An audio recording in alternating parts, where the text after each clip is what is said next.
দেশের কল্যাণে মানুষের কল্যাণে নিজের মেধাকে কাজে লাগানোর নিমিত্ত প্রবাসের আয়েশি জীবন ছেড়ে নিজ এলাকায় ফিরেছেন অ্যাডভোকেট জাহিদুর রহমান। শুধু তাই নয়, ত্রয়োদশ জাতীয় সংসদ নির্বাচনে সিলেট ৬ বিয়ানীবাজার গোলাপগঞ্জ আসনে গণ অধিকার পরিষদ মনোনীত সম্ভাব্য প্রার্থী হিসেবে লড়বেন তিনি। সম্প্রতি তাকে কেন্দ্র করে জলঢুপ পাড়িয়া বহর দারুল কোরআন মোহাম্মদিয়া হাফিজিয়া মাদ্রাসা ও এতিমখানার কোমলমতি শিক্ষার্থীদের আয়োজনে এক অনুষ্ঠান করা হয়, যেখানে অতিথি হিসেবে যোগদান করে মাদ্রাসা পরিদর্শনের পাশাপাশি বিজ্ঞানসম্মত শিক্ষা গ্রহণ, তা প্রয়োগ ও ভাষাগত দক্ষতার নানা দিক তুলে ধরেন তিনি।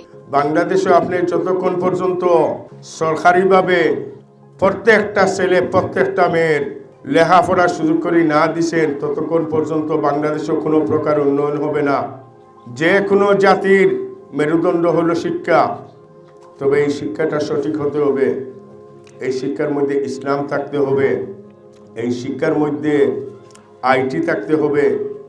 আল্লাহ সুবহানাহু ওয়া তাআলা ফরমাইছেন, রব্বানা আতিনা ফিদ দুনিয়া হাসানাতাও ওয়া ফিল আখিরাতি হাসানা। আপনি দুনিয়ায় ছাড়া আখিরাত অর্জন করতে পারবেন না।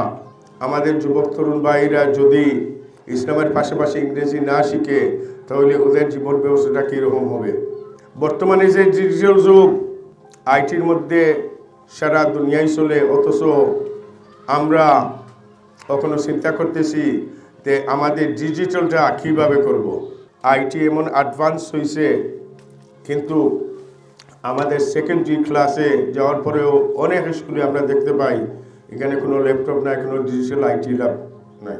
তবে ইনশাল্লাহ আপনারা দোয়া করবেন আমার জন্য। যদি আমি নির্বাচিত হই, আমি অতি চেষ্টা চালাইব যে আমাদের প্রত্যেকটা প্রতিষ্ঠান, স্কুল হোক বা মাদ্রাসা হোক, সবটি এমপিভুক্ত হোক, সবটির দায়িত্ব সরকারে নিবে, সবটির বেতন দিবে সরকারে। অনুষ্ঠানে আরো বক্তব্য রাখেন মাদ্রাসার প্রতিষ্ঠাতা পরিচালক মাওলানা মোহাম্মদ শিহাবুল ইসলাম, সমাজসেবক নুরুদ্দিন। এছাড়াও তাতে উপস্থিত ছিলেন মাদ্রাসার শিক্ষক শিক্ষার্থী সহ স্থানীয় এলাকাবাসী। অ্যাডভোকেট জাহিদুর রহমান সাহেব আমাদের বিয়ানীবাজারের কৃতি সন্তান। উনি অন্য জায়গার মানুষ না। ওনার যে আচরণ দেখছি আর ব্যবহার দেখছি, এটার সামনে বলা ঠিক নাই। অনেক এমপি আছে, তারে কথা হইতে মারতে কিছু সময় লাগে।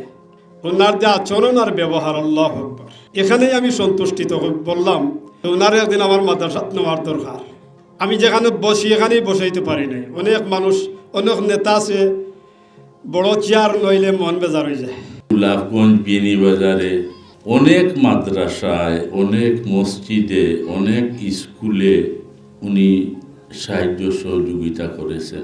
এখন হয়তো তর্কের খাতিরে কেউ বলতে পারেন উনি তো এমপিওতে দাঁড়িয়ে বিভিন্ন মাদ্রাসায় যাচ্ছেন, স্কুলে যাচ্ছেন, সহযোগিতা করতেছেন, এটা তো স্বাভাবিক করবেনই। কিন্তু না, আমি একজন প্রত্যক্ষ সাক্ষী হিসাবে যতটুকু উনাকে চিনি, আমি যদি ভুল না বলে থাকি, আর ভুল বললে তো কাল কিয়ামতের দিন আমার জিহ্বা কাটা হবে, তাই না?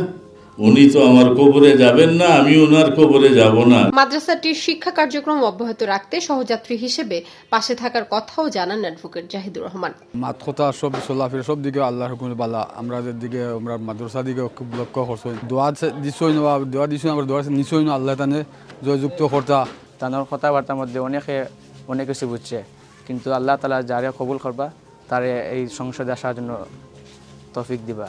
আল্লাহর হুকুমে বহুত বালা মারছো, সুন্দর মারছন, এলাকা লাগিয়ে মারছন। আর এই যেও বাইন খালি দাঁড় দিয়ে দিছে। আর এই মুরব্বী যা মারছন খালি একজন না, সারা লাগিয়া এগারে আগুয়াল থেকে আকার তো যেটা বালা হয়। আর যারাও খালি দাঁড় দিয়ে স্বার্থর মাত মাতিছ।